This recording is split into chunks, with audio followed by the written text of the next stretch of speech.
अस्सलाम वालेकुम, मैं रिजवान अशरफ। इस वक्त पाकिस्तान में 27वीं आईनी तरमीम की बहुत बात हो रही है और इस 27वीं आईनी तरमीम को लेकर गवर्नमेंट के अंदर भी बहुत ज़्यादा कन्फ्यूजन पाई जाती है। पब्लिक में तो इस हवाले से बहस हो रही है, बात हो रही है, पब्लिक में तो इस हवाले से डिस्कशन हो रही है कि ये पास होगी नहीं होगी, कैसे होगी, कौन करेगा सपोर्ट इसको, कौन इसकी मुखालफत करेगा। लेकिन मैं आपको एक बात बता दूं कि चीज़ें काफ़ी हद तक तयशुदा है, बहुत हद तक तयशुदा है, 90% 95% तयशुदा है। तो गवर्नमेंट के ऊपर जो इम्पैक्ट पड़ेगा वो तो अपनी जगह पर मौजूद है, लेकिन इसका एक जो डायरेक्ट इम्पैक्ट पड़ेगा, बराह रास्त जो इसके असरात होंगे वो होंगे पाकिस्तान की जुडिशरी के ऊपर, पाकिस्तान की अदलिया के ऊपर, पाकिस्तान की सुप्रीम कोर्ट ऑफ पाकिस्तान के ऊपर। तो सुप्रीम कोर्ट ऑफ पाकिस्तान क्या कर सकती है, उनके पास क्या ऑप्शन है,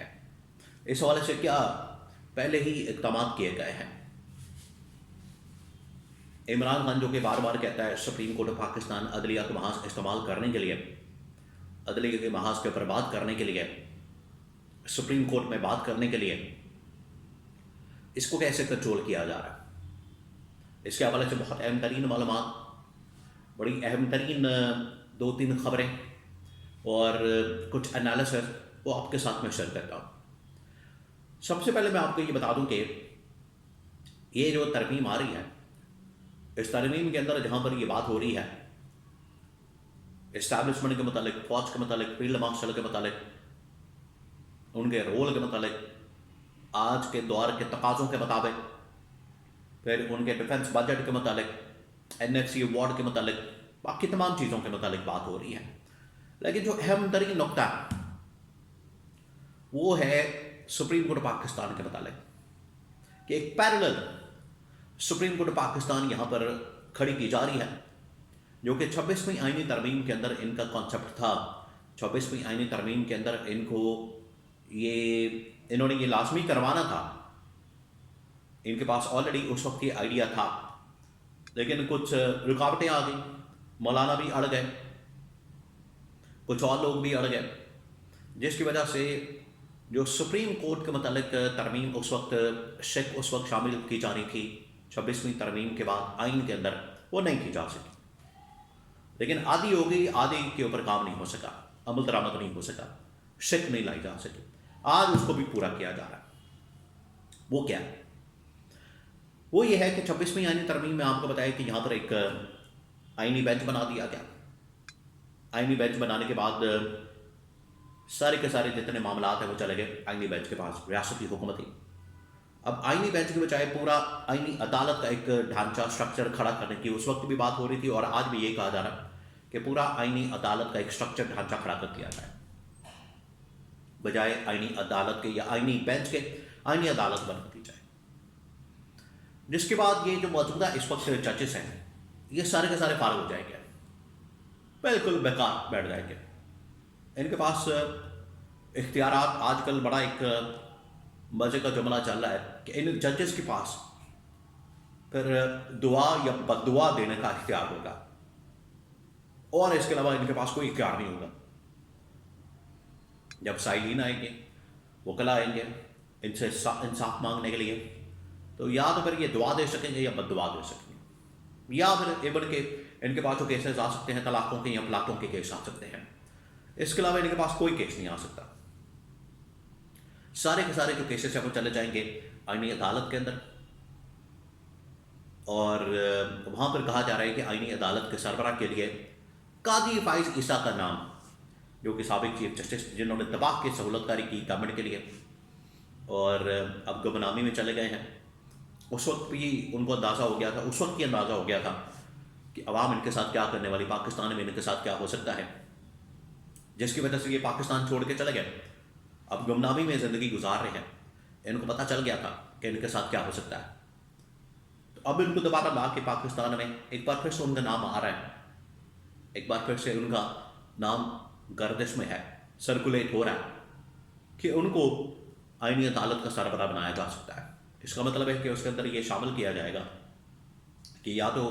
रिटायर्ड जज को लाया जाए, उसको भी लगाया जा सकता है, या फिर सिटिंग जज को बना दिया जाए, उसको भी आईनी अदालत का सरबरा बनाया जा सकता है, लगाया जा सकता है। अब ये भी खतरनाक चीज़ है जो सुप्रीम कोर्ट के मतलब हो रही है। अब आज सुप्रीम कोर्ट पाकिस्तान के अंदर बैठे हुए जजेस, बाहर वकला, ये तमाम लोगों की जिम्मेदारी। जहाँ तक वकला की बात है, वकला के बारे में मैं आपको बता दूं कि अभी चंद दिन पहले इसी वजह से बार काउंसिल्स पूरे पाकिस्तान के अंदर उनके इंतखाबात हुए, उनके इलेक्शन हुए, वो इसी वजह से हुए